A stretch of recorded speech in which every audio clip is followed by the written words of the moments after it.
Coming to you from the Lydia Media Studios in the heart of Lewiston, Auburn, it's Lydia's Lunch Bunch, LA's afternoon morning show with Mark and Sara.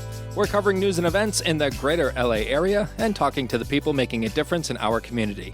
Feel free to share your comments, questions, or suggestions via email at podcast@lydiamediallc.com. And today's show is brought to you by Ruper's Beverage and Redemption. When it comes to beer, wine, and spirits, don't botch it, squatch it. At 4 locations in Lewiston, Auburn, and Oxford. Learn more at rupersbeverage.com. And remember, the party starts at Ruper's. We have the pleasure of being joined in studio today by Jon Janson, who is a business advisor with the Maine Small Business Development Center at the Androscoggin Valley Council of Governments, also known as AVCOG. How you doing, John? Very well. Thanks for having me on here today. Absolutely. That's quite a title you have. Does it fit on a business card? Barely. I'll show you later. Okay, all right. It's a 3x5. Gotcha. Sounds good. We're going to talk to John all about that and a whole lot more coming up here in just a bit. But before we do, let's take a look at some headlines for Tuesday, December 16th. Local party caucuses have selected Lewiston School Committee member Janet Bowden and City Councilor Scott Harriman to run for the Maine House District 94 seat in a special election on February 24th. The winner will fill the seat vacated by Kristen Cloutier, who accepted a job as Chief of Staff to Maine Senate President Matty Daltrey. Governor Mills will allow a bill that limits police cooperation with Immigration and Customs Enforcement, also known as ICE, to become law. Under LD 1971, Maine law enforcement agencies would no longer be allowed to arrest or detain a person for immigration purposes. The legislation also bars correctional facilities from informing ICE that a person who may be undocumented is being held at the facility. Mills called the bill imperfect, but said the state cannot turn a blind eye to ICE's unacceptable actions. Mills also repealed a 2011 executive order by former Governor Paul LePage that called for enhanced cooperation between state and federal officials on immigration enforcement. Mills said, quote, "Under any other president, this may be acceptable, but under this Trump administration, it has become a broad and dangerous promise that Maine will not make." And the City of Lewiston is reminding residents that City Hall and all non-emergency departments will be closed on Thursday from 11:30 a.m. to 1 p.m. The closures are due to an employee event. Online services will be available at lewistonmaine.gov. Now it's time for the weather. Weather? Rain or shine, it's all okay. Grab your uke and start the day. You don't need perfect skies above. Hey, just a song and a little love. Sunny for most of the day today. We'll have a high of 31 and a low of 12. Cloudy tomorrow with a high of 38 and a low of 23. And a mixture of sun and clouds on Thursday with highs approaching 40. Nice and mild. I'll take it. Going to be in the 50s on Friday. So I've heard. Yeah. In sports, the Celtics lost to the Detroit Pistons 112 to 105. Boston will host the Miami Heat on Friday night. The Bruins host the Utah Mammoth tonight. At the NA3HL Showcase in Blaine, Minnesota, the NA3 Nordiques lost to the Wisconsin Woodsmen 5-1. The Nords close out the showcase against the Yellowstone Quake today at 11:45 a.m. Shawarmayans 18 points and 11 rebounds led Bates College men's basketball over Thomas College 101-53. Solid trouncing. The Bobcats improved to an 8-0 on the season and will host Maine Maritime Academy tomorrow at noon. And how about that Cooper Flagg? How about that guy? I heard he's pretty good at the basketball. So I've heard, yeah. Maine's Cooper Flagg became the youngest player in NBA history to score 40 points in a game. Flagg finished with 42 points for his Dallas Mavericks in a 140-133 overtime loss to the Utah Jazz. The previous record was 37 points by LeBron James in 2003. Flagg will turn 19 years old on Sunday. I have a feeling we'll see a few of those throughout his first season. Yeah, youngest in history, too. he's been in the same sentence as LeBron James for, quite a few feats on the court this season. So impressive. Kid's got a bright future. He does. That is your news, weather, and sports. And right now it's time for the podcast segment that is Sweeping the Twin Cities. It's time for John, if you know the drill, just feel free to join in. John's like, what have I gotten myself into? Oh, boy. It is time for famous people birthdays. They're famous. It's their birthdays. It's famous people birthdays. It's famous people birthdays. let's take a look at FPBs for December the 16th, shall we? Yeah. All right. We're going to start off with Kristen Ritter. She appeared in the noir mystery series Veronica Mars in 2005 and 2006, and she was also in the Gilmore Girls. Yes, she was. You remember her from that? Yep. All right. She went to Harvard with Rory. Oh, okay. And then her breakthrough role came as Jane Margolis on Breaking Bad in 2009 and 2010. She also played the character Jessica Jones on the superhero series Jessica Jones from 2015 to 2019, and she's going to reprise the role in the second season of Daredevil Born Again, all set in the Marvel Cinematic Universe. Mm-hmm. Outside of acting, she's a singer and guitarist for the indie rock duo Ex Vivian and released a psychological thriller novel, Bonfire, in 2017. She's certainly multi-talented, isn't she? Does a lot of the things. Wow. Singer and guitarist Billy Gibbons of ZZ Top is 76 years old today. He founded the band in 1969 and released their first album in 71. He's also been on TV in a recurring role as Angela's rock star father on Bones. Yeah, I remember that. Yeah, and in 2001, Rolling Stone named him the 32nd greatest guitarist of all time. Well, all right. And rounding out FPBs for December the 16th is journalist Leslie Stahl, 84 years old today. She spent most of her career with CBS News, where she began as a producer in 1971 and then started working for 60 Minutes. And prior to joining 60 Minutes, she became the first woman to serve as CBS News White House correspondent. She covered the Jimmy Carter and Ronald Reagan presidencies and part of the George H.W. Bush term. She also served as a moderator for Face the Nation from 83 to 91, where she interviewed world leaders, including Margaret Thatcher, Boris Yeltsin, and Yasser Arafat. Wow. Can we just say that's pretty impressive? That's very impressive. We can say that. Can we just say yes. that? That's really impressive. We can. We're going to go out on a limb I'm going to go out on a limb. and say Leslie Stahl is pretty impressive. I would like to add a weekend birthday because we don't have birthdays on the weekend because we're not here. Dick Van Dyke turned 100 years old this weekend. Amazing. Amazing. Yeah. The man's a treasure. And still funny. And still funny and still delightful. Yeah. And just we should recognize that's a century of time that we've gotten to have Dick Van Dyke. So that's pretty cool. That's right. Yeah. Those are your FPBs. Now it's time for some OTDs. It happened on this day.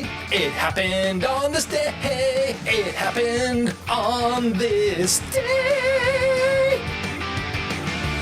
Still love that song. Yeah. Every time. Well, that's what you get when you have a big budget and you can hire professional singers. Yeah. Oh, goodness. Well, let's see. 25 years ago in 2000, President-elect at the time, George W. Bush, selected Colin Powell to become the first African-American Secretary of State. 44 years ago in 1981, Ray Charles received his star on the Hollywood Walk of Fame. Another legend right there. Another legend. 52 years ago in 1973, Buffalo Bills running back / future double murderer and armed robber O.J. Simpson became the first NFL player to rush for more than 2,000 yards in a season. There's no proof that O.J. is a double murderer. There's no proof. So we're going to have to say alleged. Alleged. If he wasn't deceased, he would still be out looking for the real killers. That's right. On every golf course in the country. That's right. You know that to be true. 74 years ago in 1951, the first TV episode of Dragnet aired. I love that show. Did parents watch that? Yeah. Well, we used to watch it. It wasn't Nick at Night, but like TV Land or something like that. It was on TBS in the afternoon, so I would watch it without that. Yeah, there you go. Good TV. Yeah. And 252 years ago in 1773, the Boston Tea Party went on down when American colonists boarded a British ship and dumped more than 300 chests of tea overboard to protest tea taxes. See, that's when we knew how to make a statement. That's right. That's right. We made some tea in Boston Harbor. Yeah, now we just complain on Facebook. Yeah. Those are your FPBs and OTDs for December the 16th. Whether you want a sit-down meal or a grab-and-go, Pat's Pizza in Auburn offers delicious sandwiches, pasta, salads, and pizza at family-friendly prices. Pat's Pizza, serving the L.A. area since 1985. Open daily from 11 a.m. to 9 p.m. at 85 Center Street in Auburn. Online at patsauburn.com. Hi, it's Donna Harris from Phoenix No Limits Karate here with your daily safety tip. Always be alert when walking in public. Do not walk and text. Let's all do our best to keep our community safe. Dirigo Federal Credit Union is proud to call Lewiston Auburn home. Whether you're buying a house, saving for the future, or growing your business, we're here for you, right where you live. Visit dirigofcu.com and feel the difference of a credit union that truly knows LA. And now we shift focus fully to our guest in studio, Jon Janson, business advisor with the Maine Small Business Development Center at the Androscoggin Valley Council of Governments. What does all that mean, John? Enlighten us. You're doing a real good job with it. I use acronyms. I'm a business advisor with the SBDC at AvCog. And then nobody knows what that means, so then I have to say it all anyway. So it's you can play this recording for them. There we go. There we go. So business advisor, Small Business Development Center is it's a national organization. We're kind of like a subgroup from the SBA, and our job is to help small businesses either get started, grow, work on marketing, hire people. Unfortunately, sometimes they need help firing people. Anything that a business needs to do, we're there to help. If we can't help them directly, then we'll point them in the direction of a resource that could help them more. So, and the cool thing is we're a no-cost advising service. So since we get funding through federal and state sources, we don't charge a dime for our services. Wow. So it's a very powerful resource for folks, especially those just getting started, needing to find out more information. What do I do? How do I get this? How do I do that? We're there to help and walk people through the steps. Yeah, a lot of times a small business, when we call it a small business, it's one person for a while. Exactly. And so they're wearing all the hats. They're doing human resources and all of the financial aspects of it. That's got to be a very daunting task. That's a good point. I like to tell folks when they're in that, we call it a pre-venture stage, they're thinking about it. They've got an idea, they're exploring. I say, hey, you have a job right now and you do your role. If you start a business, you're about to take on 7 jobs because you've got to do the job.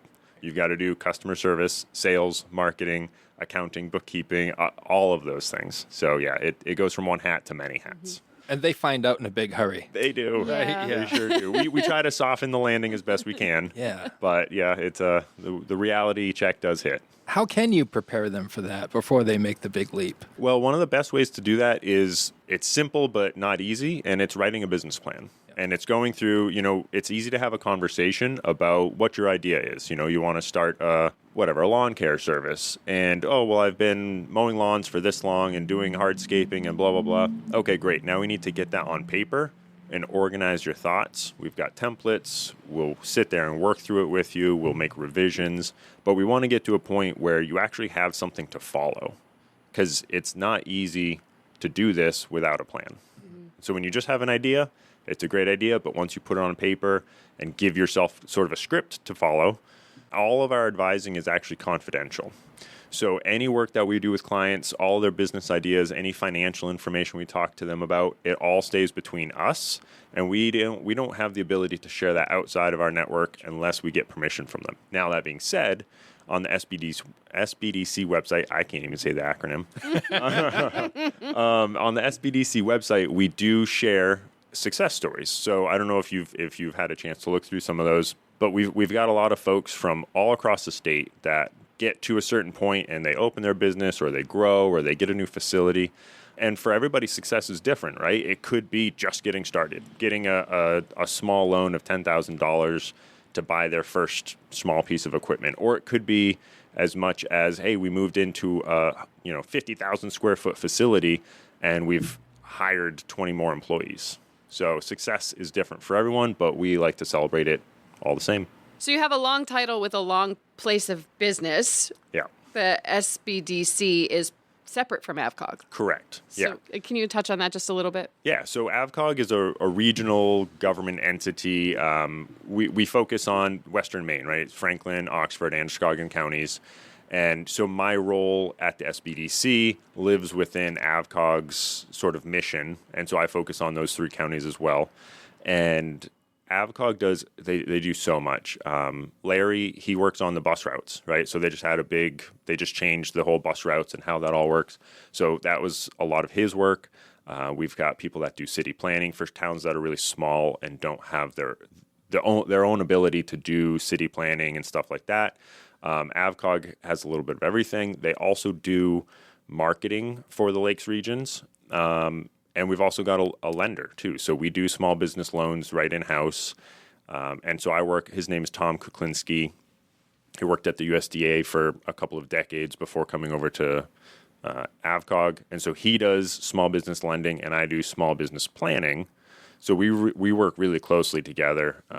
It's a great resource for the small businesses in our region. Now, the SBDC is statewide, and I have clients all across the state, primarily focused in our 3 counties. But Tom's mission is really focused on boosting economic growth in our region. Outside of having a business plan, how should folks prepare before they come see you? One of the best things they can do is just have a meeting and come meet with us. There's plenty that you can do ahead of time, but really the biggest step is let's have a meeting, let's have a conversation, start to figure out what your idea is or where you're stuck. That's the best thing I can do for someone or any advisor. I won't just toot my own horn. Any advisor, we have a meeting with a client and we meet them where they're at. And that's most important is because I can't help point you in a direction until I know what direction you're already headed in.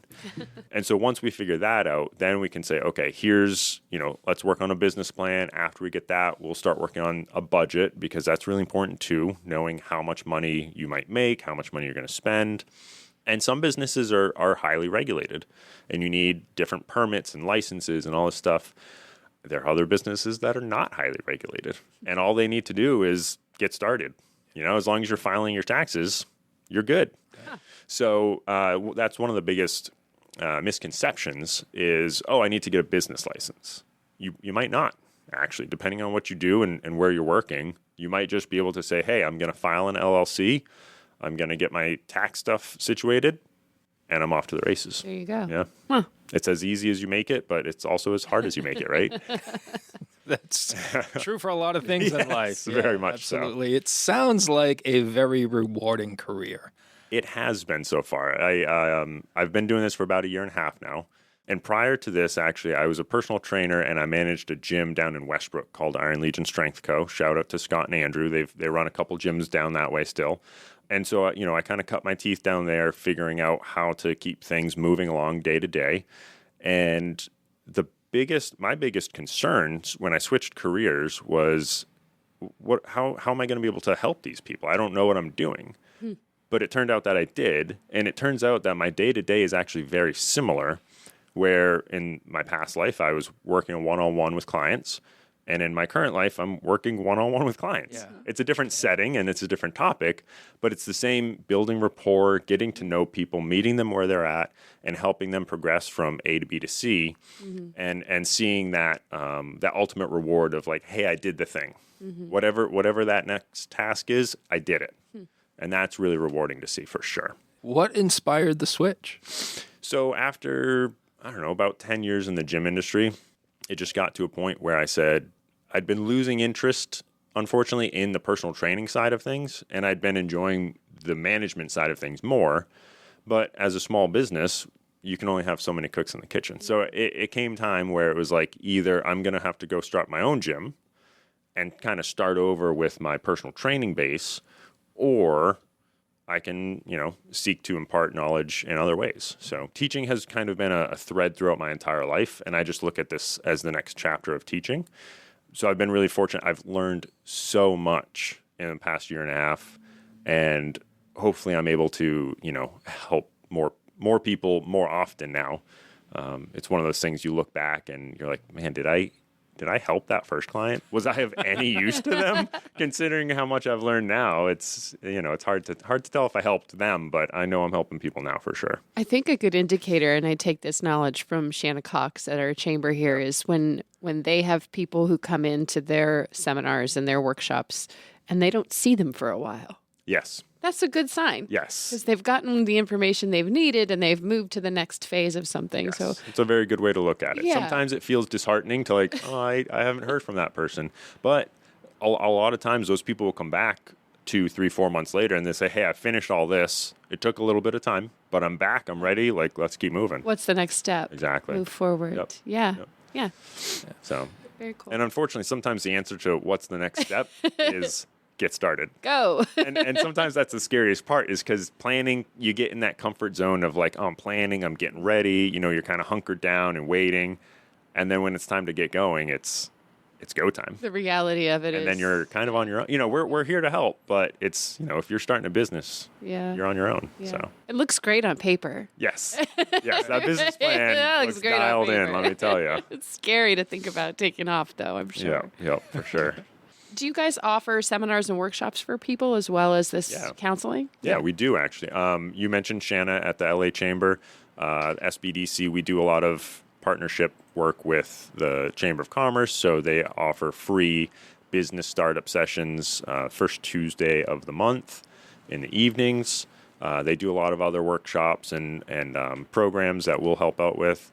SBDC on its own too. We host free webinars pretty much weekly on different topics. It's not me hosting them every week, but one of the advisors throughout the state is hosting a webinar of some sort.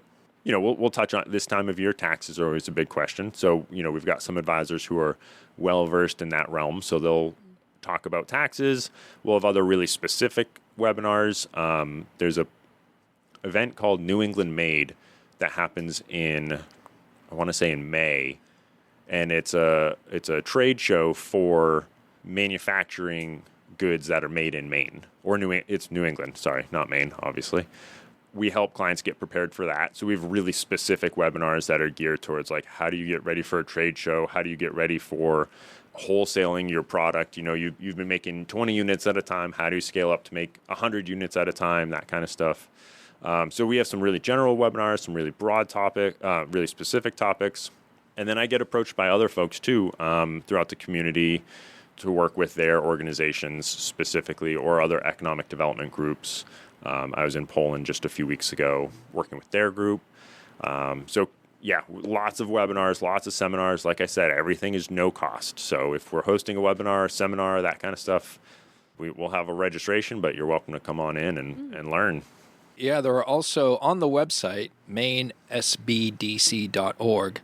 There are on-demand e-courses, and you have a YouTube channel where folks can just learn at their leisure. Catch me on YouTube, right? Yeah, catch me on YouTube. Most of our webinars, you can watch it live, and then you get the benefit of asking questions or hearing other questions, because half the time you learn best just a question you didn't even think of gets asked, and you're like, oh, I'm glad I heard that answer. Mm-hmm. But then we'll put the webinars onto YouTube, so our whole webinar course lives there, and you can go check them out. And honestly, I watch a lot of our webinars too. Yeah. It's always good to learn more. Yeah. Yeah, we were talking about you don't know. Exactly. We're talking about business plans. There's a YouTube video on how to write a business plan. Exactly. So there you go. We've got it all covered. Super prepared. So to your point too, if you wanted to prepare before coming in for a meeting, you can check out our YouTube and learn a little bit about kind of everything and start to figure out like, oh, okay, if I do this and this, then I'll be ready to, because it does help some people's confidence to have something to show when they come in for a meeting, and that's totally fine.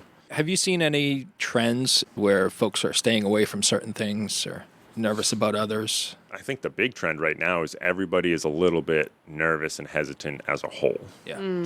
Just in general, tariffs. Like as human beings. Yeah, we're just walking around on eggshells right now. Right. All of us. Tariffs have definitely impacted some folks. One of the big trends that we see in Lewiston Auburn, though, which won't surprise you, is there's a lot of folks who have immigrated here and they want to start doing import-export because they want to get the stuff that they're used to at home, some of their comfort foods and whatnot. They want to get that stuff shipped here. Yeah. That's no small task. There are other resources as well. So there's Maine International Trade Center down in Portland.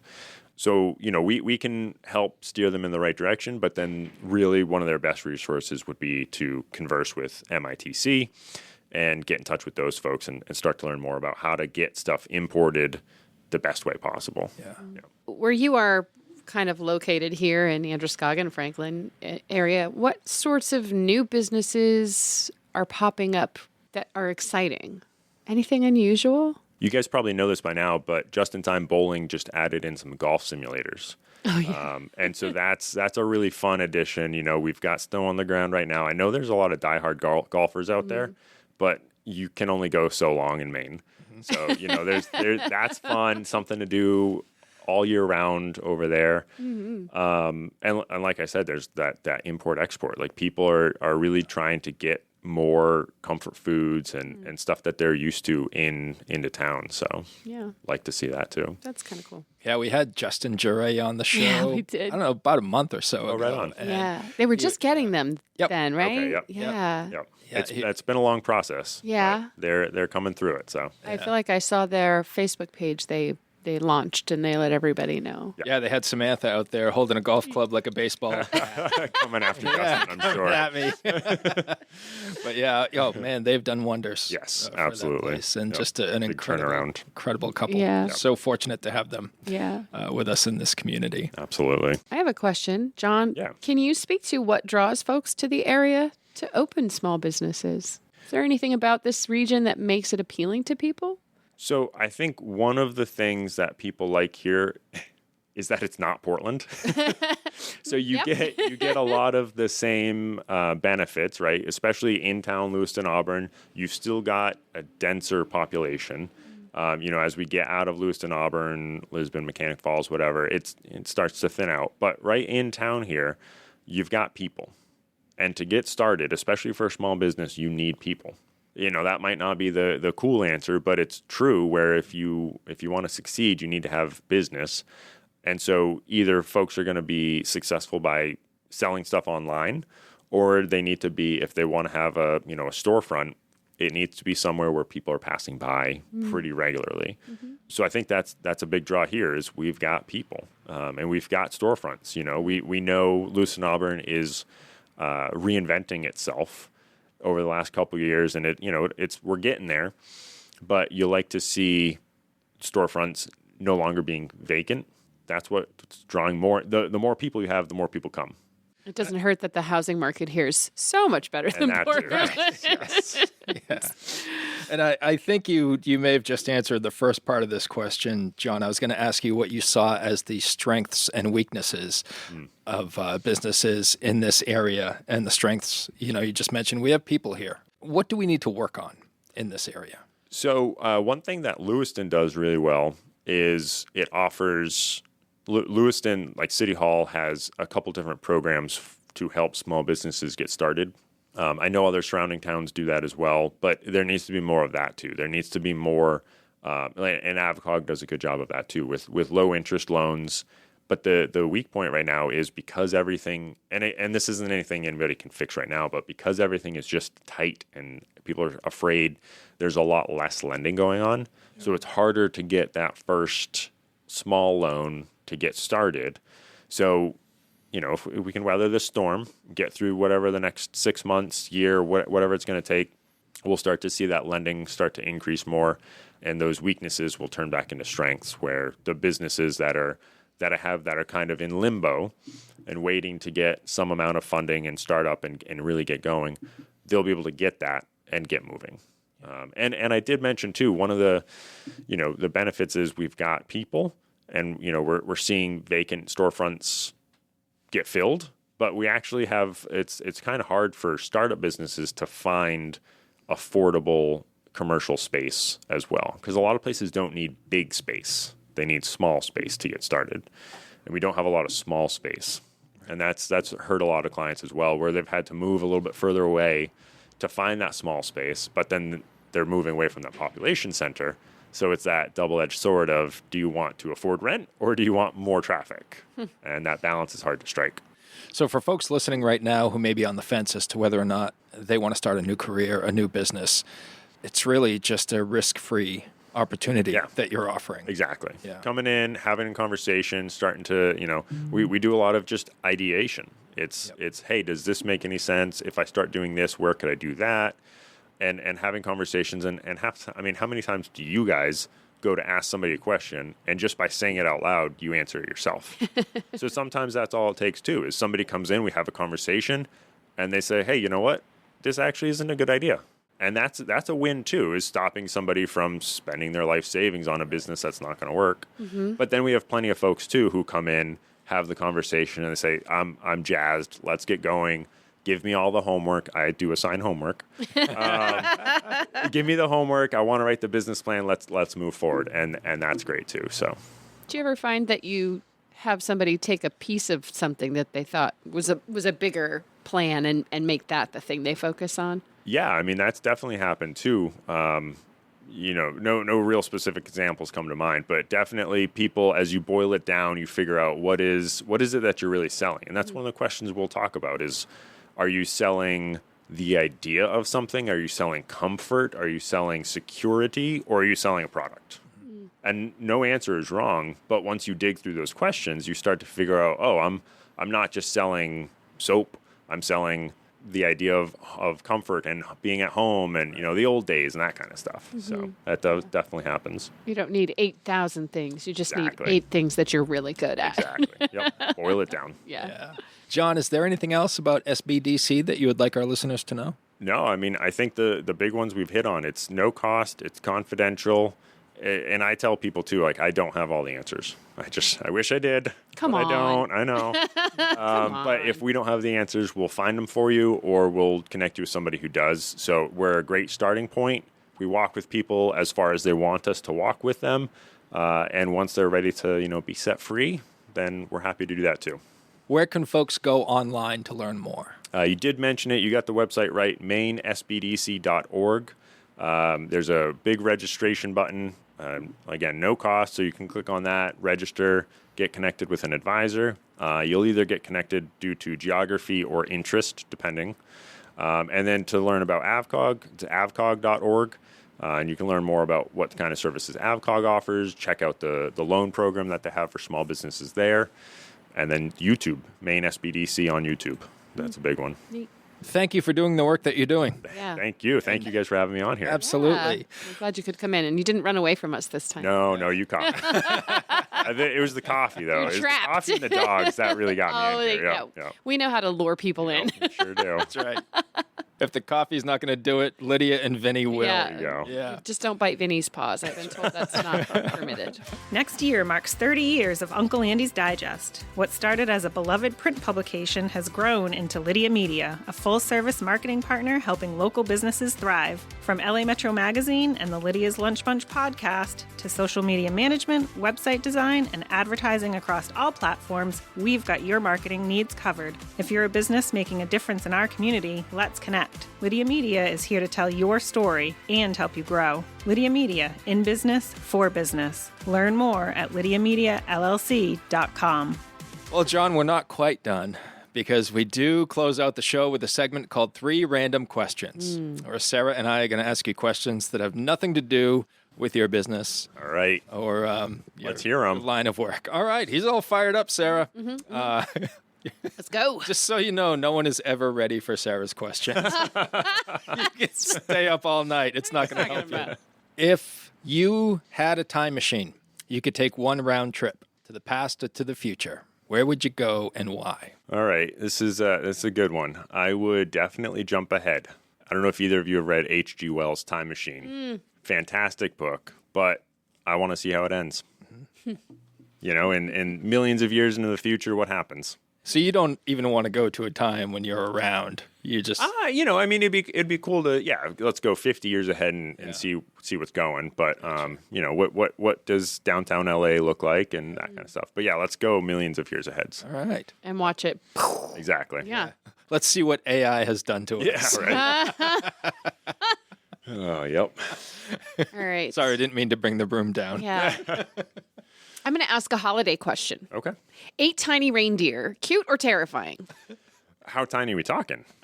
Tiny. Okay, like as big as the capybara. Then. Yeah, like tiny reindeer. Yeah, that would be pretty terrifying. Yeah. Yeah. Well, are they pulling the sleigh or are they just moseying about? 8 tiny reindeer, just like the song or the Christmas story. Yeah, that would be scary. They're pulling the sleigh. Okay. If they're pulling their sleigh, at least we know their intentions. Yeah. If they're just milling about, Yeah. could be dangerous. I feel like when you make something small and it moves quickly, it becomes terrifying, regardless of what it is, right? Yeah, no, I'm here for that. I could get on board with that. I'm going into the future to avoid that. Yeah, 8 tiny reindeer. Ooh. All right, John, final question. What is your favorite way to unwind after a busy day? So I still live down in Westbrook, so I've got like a 35, 40-minute drive home. So that alone right there is a great way to unwind. I finally gave in maybe 2 years ago and bought a Kindle, and I read voraciously on that thing, and I'll just read in bed till I fall asleep, and that does it for me. Yep. So I've been into novels, but I read a lot of historical stuff as well. So even though I read a lot of history, my goal with the time machine is still to go in the future. Right. I read enough Yes, about it. you know the history. Yeah, exactly. Let's explore the unknown. Yeah, love it. John, it's been a lot of fun, educational and informative. Thank you so much for joining us today. Yeah, thanks for having me. We appreciate you. Thanks to Ruper's Beverage and Redemption for sponsoring today's episode. And if you would like to be part of the Lydia's Lunch Bunch advertising family, reach out to Pam Ashby via email at pam@lydiamediallc.com. Have a great day. And remember, don't bite your cat. And I will say I have bitten my cat.